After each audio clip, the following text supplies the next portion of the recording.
Halo Malaysia, selamat pagi, salam sejahtera Malaysia. Malaysia kita punya, cintai Malaysiaku, kita jaga kita. Sebelum kita mulakan berita hangat pada hari ini, untuk anda yang baru pertama kali, silalah untuk sudi tekan butang subscribe, like dan share. Sila juga tinggalkan komen anda kerana setiap komen anda amatlah dihargai. Berita hangat hari ini daripada channel ini, Denyut nadi suara rakyat bergema terus-menerus di dalam channel ini. Setiap hari kita membawakan berita-berita terbaru yang pastinya dinantikan oleh seluruh rakyat Malaysia. Kita akan mulakan berita kita. 1, 2, 3. Berita mula sekarang. Salam sejahtera Malaysia, selamat malam. Berita terkini daripada malaysiakini.com baru saja diterbitkan. Reaksi terkini daripada Najib Razak selepas beliau dan pasukan peguam belanya kalah teruk di Mahkamah Persekutuan. Daripada Malaysia Kini, 16 Ogos 2022. Berita bertajuk Najib terkejut dan sangat kecewa. Bekas Perdana Menteri Najib Razak mendakwa beliau sangat terkejut dan sangat kecewa dengan keputusan hakim. Hakim daripada Mahkamah Persekutuan kerana tidak membenarkan permohonannya untuk mengemukakan bukti tambahan yang dikaitkan dengan kes rasuah SRC International bernilai 42 juta ringgit Malaysia. Katanya, saya percaya bukti jelas menunjukkan Hakim Muhammad Nazlan Muhammad Ghazali sangat memiliki konflik kepentingan. Dia sangat mengetahui transaksi 1MDB dan SRC dan oleh itu menganggap mempunyai pengetahuan peribadi mengenai kedua-dua entiti ini. Katanya lagi, saya percaya para penyiasat SPRM juga menyedari fakta ini, tetapi kami tidak dapat mengemukakan bukti tambahan. Tambahnya, saya harap dengan rayuan terakhir kami dapat menunjukkan kebenaran perkara itu, kata Najib semasa sidang media di Istana Kehakiman di Putrajaya selepas prosiding Mahkamah Tertinggi Negara hari ini. Sementara itu, Peguam Zaid Ibrahim yang mewakili Najib juga meluahkan rasa kecewa terhadap keputusan Mahkamah Persekutuan yang menolak permohonan untuk mengemukakan bukti baru itu dan tidak membenarkan penangguhan pendengaran rayuan utama selama 3 hingga 4 bulan.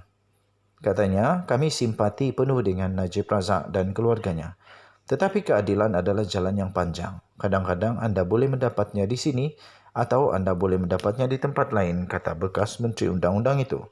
Terdahulu, Ketua Hakim Negara iaitu Tengku Maimun Tuan Mat yang telah mengetuai panel 5 hakim dalam menolak permohonan itu mengarahkan pihak pembelaan meneruskan rayuan utama mereka pada Khamis ini.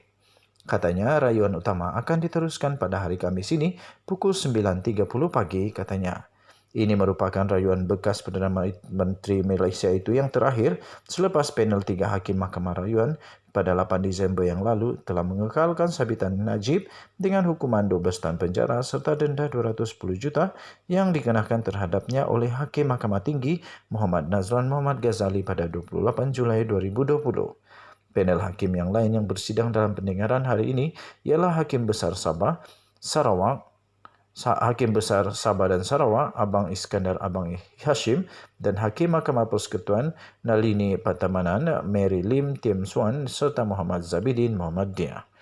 Dalam menyampaikan penghakimannya itu, Tengku Maimun menetapkan permohonan yang dibuat oleh Peguam Utama Najib, Hisham Teh Potek bagi tempoh penangguhan sekurang-kurangnya 3 hingga 4 bulan ditolak sebulat suara kerana hak bagi perbicaraan yang adil tidak boleh ditangguhkan terlalu lama.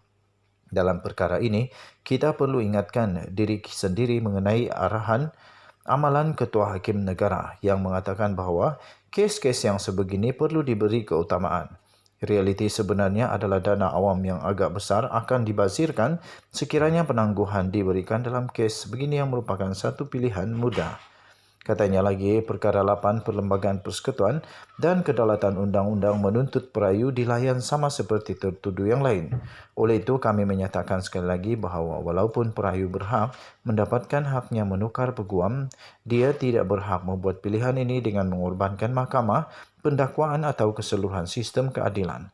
Katanya dan menambah pihak pembelaan memohon penangguhan rayuan ini atas sebab mudah bahawa mereka tidak bersedia. Tengku Maimun menegaskan bahawa masa yang diambil untuk kes ini, terutama jumlah hari yang telah ditetapkan untuk pendengaran, bermakna ramai lagi penjenayah dan orang yang dituduh terpaksa menunggu giliran mereka untuk rayuan mereka didengar. Keadilan yang ditangguhkan dalam kes ini adalah juga keadilan yang dinafikan bagi tertuduh yang lain, katanya lagi. Sekian berita, salam sejahtera Malaysia, kita jumpa lagi, bye-bye.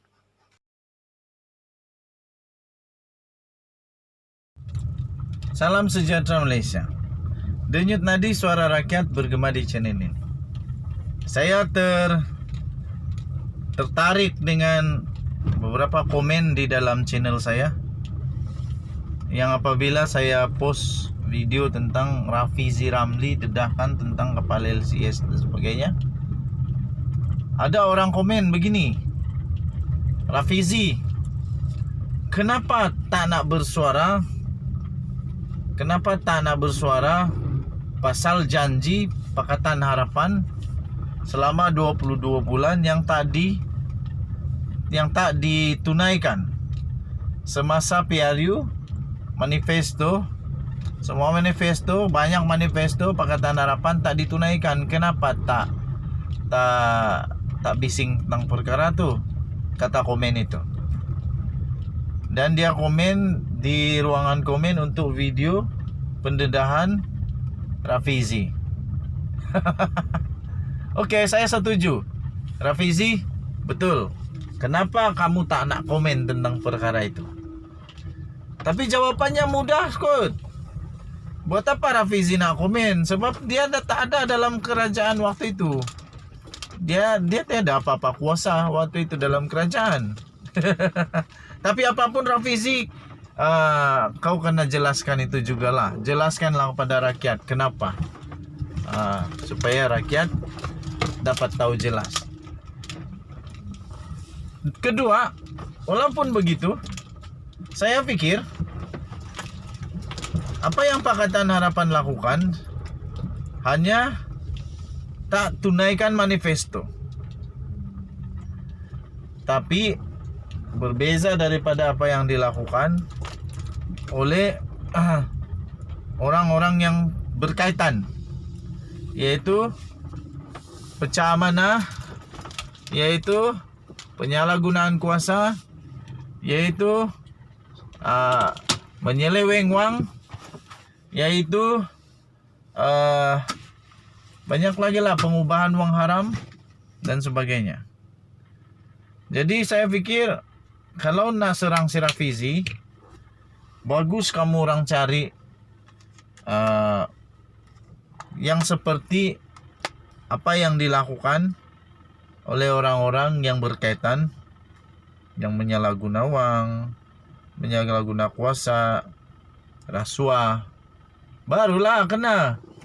Sebab kalau soal benda yang tak bising pasal manifesto itu, saya pikir Rafizi bukan di keadaan yang betul untuk jawab itu. Sebab dia tiada dalam kerajaan waktu itu. Dia tiada dalam kerajaan, jadi dia tiada pun kuasa. Dia tiada pun kuasa untuk membuat semua manifesto itu. Okey, jadi kalau kamu mau cari poin, mau cari apa itu modal untuk kenakan dan serang Rafizi, kamu cari kes yang kalau ada dia pecah rasuah kah, pecah amanah kah, pengubahan wang haram kah, kalau ada lah baru ngam. Tapi masalahnya macam tiada saja. Itulah masalah kan. Okey, so Rafizi kata dia akan terus menerus untuk bongkar lagi. Jadi cara dia untuk adil, kalau dia bongkar, kamu pun bongkarlah pasal dia. Baru ngam. Jangan cakap yang tidak kena mengena. Gitulah. Okey, jadi Rafizi akan terus mendedahkan lagi. Dia akan dedah lagi, banyak dedah lagi. Bagi saya, pendedahan begini perlu dilakukan supaya pertama rakyat tahu, kedua supaya pada masa akan datang pemimpin-pemimpin, menteri-menteri, orang-orang besar dalam politik tahu bahawa rakyat tidak berdiam diri. Rakyat tidak akan berdiam diri, dan tahu supaya mereka tahu bahawa Di negara Malaysia ada orang-orang yang bijak juga. Ada orang yang bijak, genius juga, yang tahu bagaimana untuk mengeluarkan perkara-perkara yang berkaitan, yang mendedahkan, yang membongkar. Jadi jangan sewenang-wenang buat suka hati ampo aja no. Oke, so, Denyut Nadi Suara Rakyat bergema di channel ini, kita jumpa lagi.